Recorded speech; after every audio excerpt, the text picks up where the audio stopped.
ಕಡಿಮೆ ಪದಾರ್ಥಗಳಲ್ಲಿ super tasty ಕೊಬ್ಬರಿ ಮಿಠಾಯಿ ಮಾಡೋಣ. ನಮಸ್ತೆ, ರುಚಿಗೋಗೆ ನಿಮಗೆಲ್ಲರಿಗೂ ಸ್ವಾಗತ. ನಾನು ಅಪೂರ್ವ. ಹಾಗಿದ್ರೆ ಇದನ್ನು ಹೇಗೆ ಮಾಡೋದು ಅಂತ ನೋಡೋಣ ಬನ್ನಿ. ಮೊದಲು ಒಂದು ಪಾತ್ರೆ ಬಿಸಿ ಮಾಡಿ ಅದಕ್ಕೆ 2 ಕಪ್ ಆಗೋಷ್ಟು ತೆಂಗಿನಕಾಯಿ ತುರಿನ ಸೇರಿಸಿ ಫ್ರೈ ಮಾಡ್ಕೋಬೇಕು. ಜಾಸ್ತಿ ಏನು ರೋಸ್ಟ್ ಮಾಡೋದು ಬೇಡ, ಸ್ವಲ್ಪ ಬಿಸಿ ಆದರೆ ಸಾಕು. ನೆಕ್ಸ್ಟ್ ಅದಕ್ಕೆ 1 ಕಪ್ ಸಕ್ಕರೆ, ಅರ್ಧ ಕಪ್ ಹಾಲನ್ನ ಸೇರಿಸಿ ಚೆನ್ನಾಗಿ ಮಿಕ್ಸ್ ಮಾಡಬೇಕು. ಈಗ ಮೀಡಿಯಮ್ ಫ್ಲೇಮಲ್ಲಿಟ್ಟು ಕಂಟಿನ್ಯೂಸ್ ಆಗಿ ನಾವು ಮಿಕ್ಸ್ ಮಾಡ್ತಾ ಕುಕ್ ಮಾಡಬೇಕು.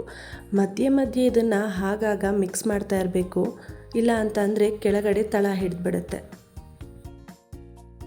ನೋಡಿ, ಈಗ ಈ ಮಿಕ್ಸ್ಚರ್ ಈಗ ನಿಧಾನಕ್ಕೆ ತಿಕ್ಕಾಗ್ತಾ ಬರ್ತಾ ಇದೆ. ಈ ಸ್ಟೇಜ್ನಲ್ಲಿ ನಾವು 2 ಏಲಕ್ಕಿನ ಪುಡಿ ಮಾಡ್ಕೊಂಡು ಸೇರಿಸ್ಕೊಂಡು ಅದಕ್ಕೆ 1 ಟೀ ಸ್ಪೂನಷ್ಟು ತುಪ್ಪನ ಸೇರಿಸಿ ಚೆನ್ನಾಗಿ ಮಿಕ್ಸ್ ಮಾಡಿದ್ರೆ ಒಂದೊಳ್ಳೆ ಫ್ಲೇವರ್ ಬರುತ್ತೆ. ಇನ್ನೇನು ಮಿಕ್ಸ್ಚರೆಲ್ಲ ಚೆನ್ನಾಗಿ ಪ್ಯಾನಿಂದ ಬಿಡೋಕ್ಕೆ ಸ್ಟಾರ್ಟ್ ಆದಮೇಲೆ ನಾವು ಇಮಿಡಿಯೇಟಾಗಿ ಗ್ಯಾಸ್ ಆಫ್ ಮಾಡಿಬಿಡ್ಬೇಕು. ನೆಕ್ಸ್ಟ್ ಒಂದು ಪ್ಲೇಟ್ ಅಥವಾ ಟ್ರೇ ತಗೊಂಡು ಅದಕ್ಕೆ 1 ಟೀ ಸ್ಪೂನಷ್ಟು ತುಪ್ಪ ಸೇರಿಸಿ ಚೆನ್ನಾಗಿ ಆ ಪ್ಲೇಟ್ನ ಗ್ರೀಸ್ ಮಾಡ್ಕೋಬೇಕು. ಇದಕ್ಕೆ ಈಗ ಮಿಕ್ಸ್ಚರ್ನ ಆ್ಯಡ್ ಮಾಡಿ ಒಂದು ಸ್ಪೂನ್ ಅಥವಾ ಸ್ಪ್ಯಾಚುಲ ತಗೊಂಡು ಅದನ್ನು ಈವನ್ಲಿ ಸ್ಪ್ರೆಡ್ ಮಾಡಿ ಒಂದು 10-15 ನಿಮಿಷ ಅದನ್ನು ಹಾಗೆ ತಣ್ಣಗಾಕೋದಕ್ಕೆ ಬಿಟ್ಬಿಡಿ.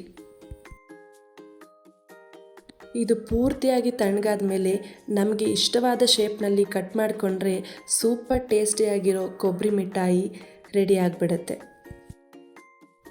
ನೋಡಿದ್ರಾ, ಅಷ್ಟೇ, ತುಂಬ ಸಾಫ್ಟ್, ಟೇಸ್ಟಿ ಮತ್ತು ಮೌತ್ ಮೆಲ್ಟಿಂಗ್ ಕೊಬ್ಬರಿ ಮಿಠಾಯಿ ರೆಡಿ. ನೀವು ಟ್ರೈ ಮಾಡಿ ಹೇಗಾಯಿತು ಅಂತ ಕಮೆಂಟ್ ಮಾಡಿ ತಿಳಿಸಿ. ಈ ರೆಸಿಪಿ ನಿಮಗೇನಾದರೂ ಇಷ್ಟ ಆಗಿದರೆ ವಿಡಿಯೋಗೆ ಒಂದು ಲೈಕ್ ಕೊಟ್ಟು ಇನ್ನೂ ಇಂತಹ ಈಸಿ ಮತ್ತು ಟೇಸ್ಟಿ ರೆಸಿಪಿಗಾಗಿ ರುಚಿಗೋನ ಸಬ್ಸ್ಕ್ರೈಬ್ ಮಾಡೋದನ್ನು ಮರಿಬೇಡಿ. Thank you.